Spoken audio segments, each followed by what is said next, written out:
Sveikinuosi su visais prie pelkyno. Miško terapija, gamtos terapija. Labai unikali vieta. Ištisus metus jinai neišdžiūna. Ir rodos, kad augmenija jau turėtų čia nunykti.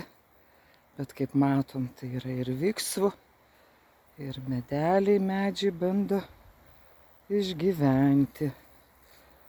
Ir gėlytės.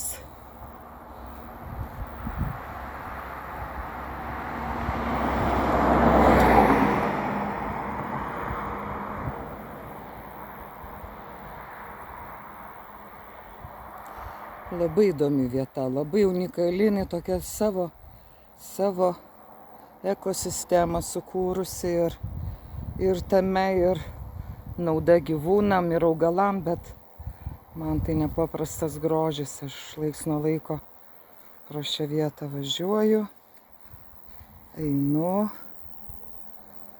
ir skirtingais metų laikais skirtingai šita vieta atrodo.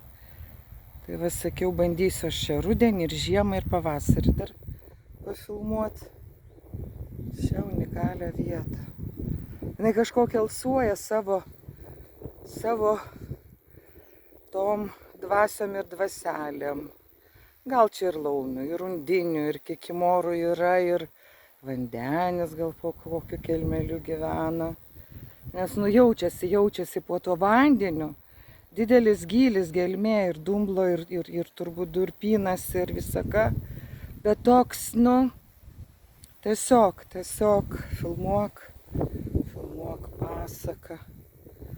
Arba būk šalia, bandyk išjaust šią nuostabią vietą. Ta ir darau ir su jumis dalinuosi.